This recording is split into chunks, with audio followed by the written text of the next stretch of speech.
What the f*** are Steg pegs?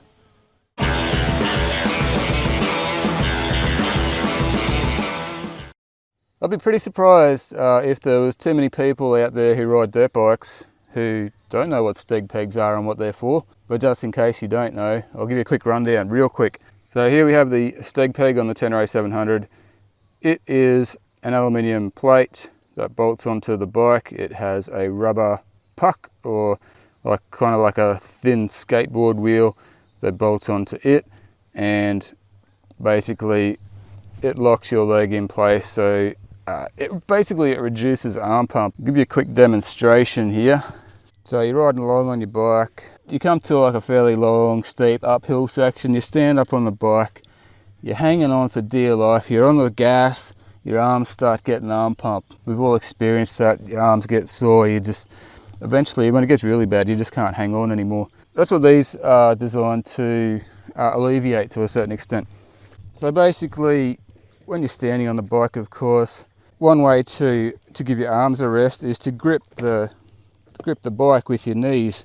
That sort of keeps you from falling off the back, and your arms can have a little bit of a rest. But it can be just as tiring gripping the bike with your knees. You know, you can get, of course, rubberized pads that will stick here, and that'll sort of help your knees to grip a little bit.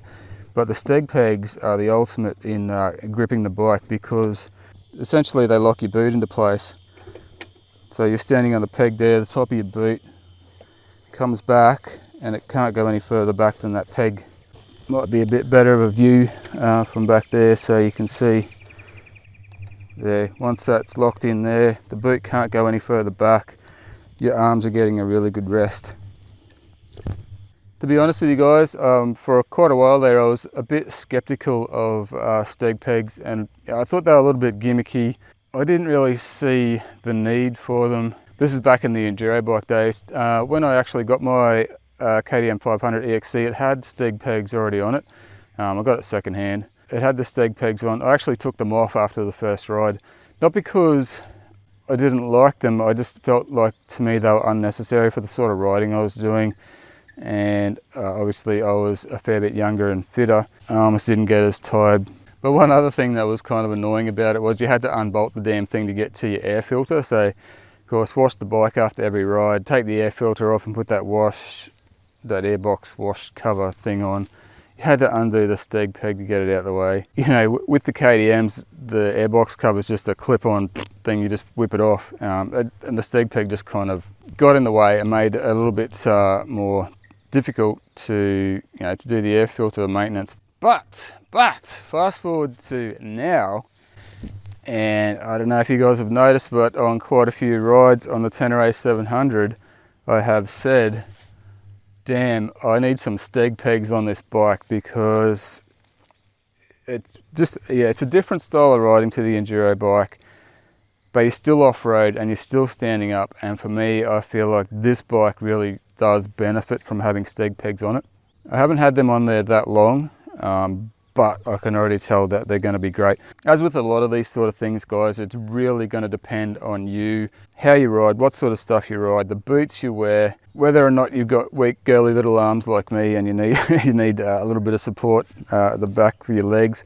But I will just say that the Steg pegs on the T7 don't need to be removed to get to the air filter. Of course, the air filter's underneath the seat.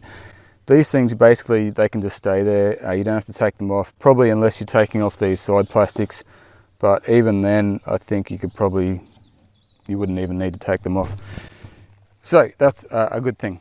So for me personally, the two main times that I wish that I had Steg pegs on the bike is, as I said, going up steep hills, when, especially ones that just keep going and going and going, and your arms start getting so tired. And that's when, you really wish that you had some grip for your knees so your arms could have a rest. Bit of an uphill track like this one, eh? This is where you're glad you got the Steggies on.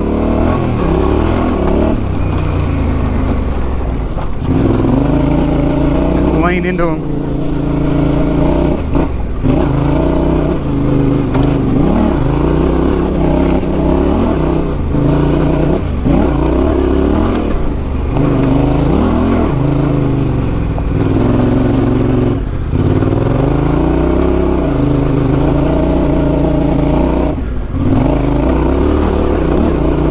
little bit of practice, I guess. You sort of got to get used to the idea of letting your legs take a bit of the pressure off your arms. But yeah.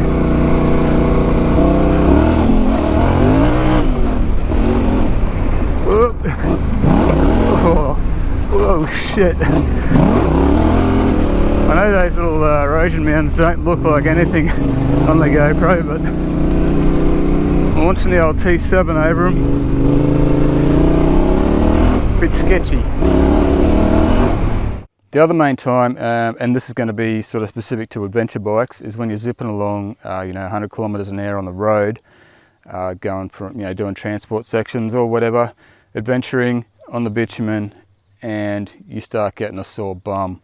It doesn't matter how good your seat is, eventually, you're doing enough Ks on the road, you're going to get a sore butt. And the best way to alleviate that for a while is to stand up.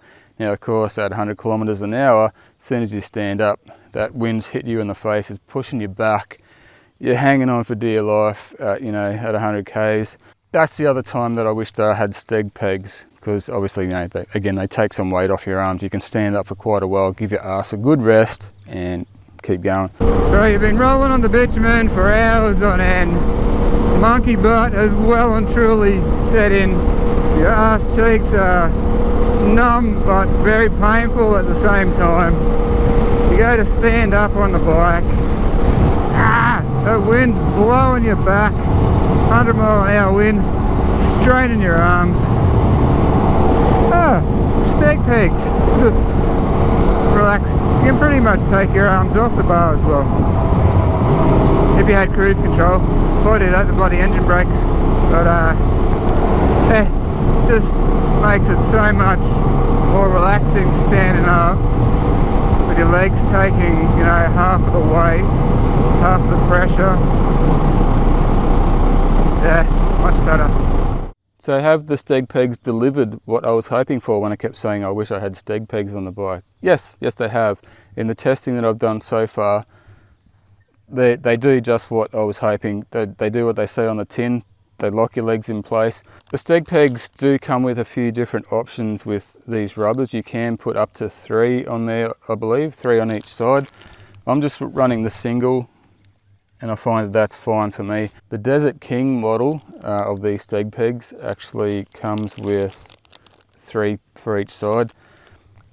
For me, that's a bit too much. Again, it's going to depend a lot on the sort of riding you're doing. If you're doing desert racing, you're going to want 3 of those out, and you don't even have to think about it. That's going to hold you there, keep your arms fresh.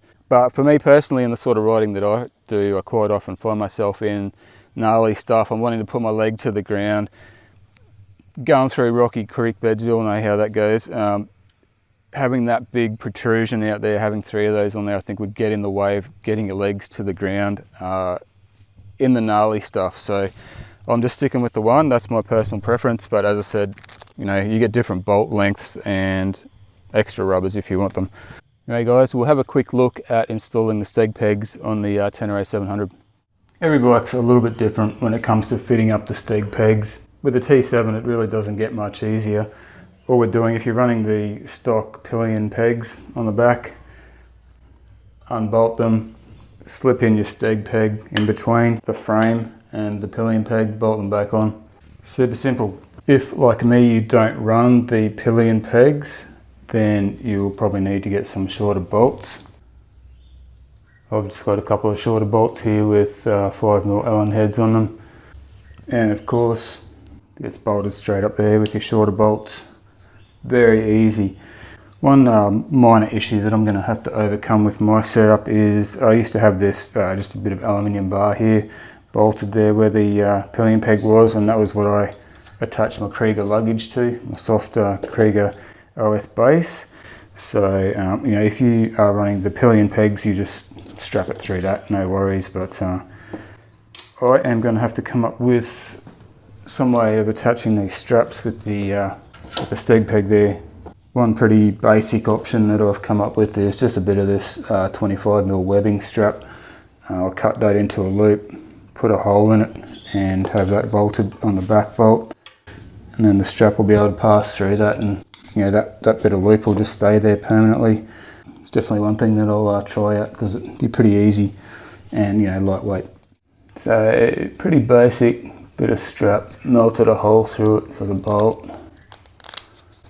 That'll go on the forwardmost hole. It might work, it might not, we'll see. It'll be a good idea to put a bit of thread lock on these as well. Just a little bit. I think my little strap idea here is going to work really well actually. But, yeah, I had to stick it on the front bolt, as I said. If I put it back here, the whole bag's too far back. Slip through there.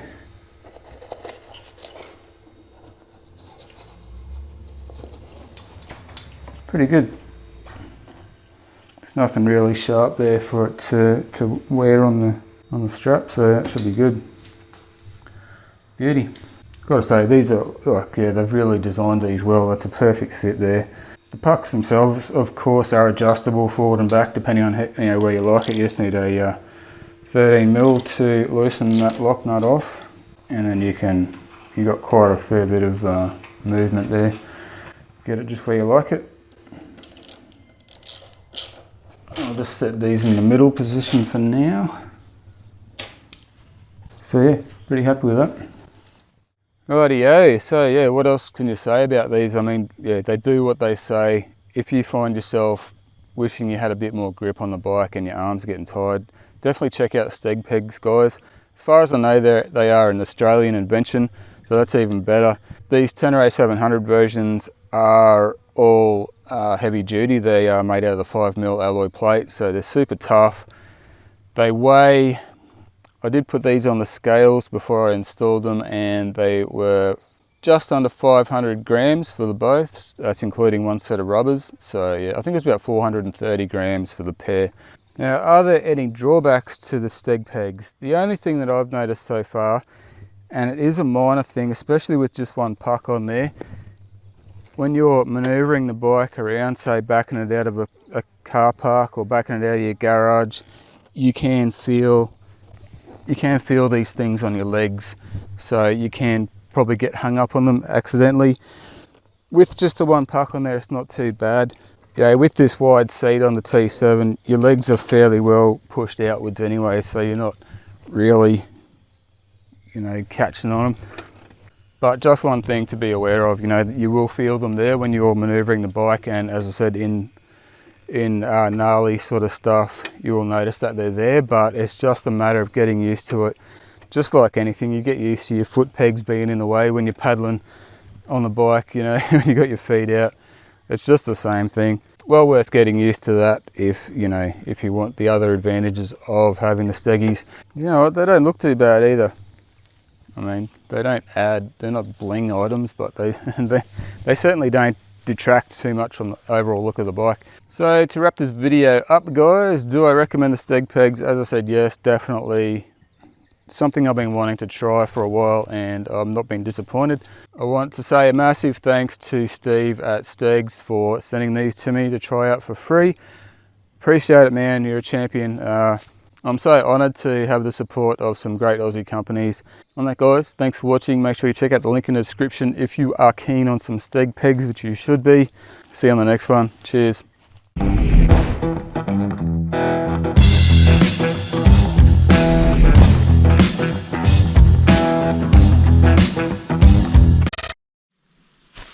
What the fuck are Steg Pegz? Cut. I have been, or I used to be quite skeptical about fairly skeptical of Steg Pegz. Fucking say it right. But another thing, so as with a lot of this sort of thing, I quite often find myself in cut. Fucking hell, Josh, get it together. With just the one puck on there, it's not too bad. You know, with this wide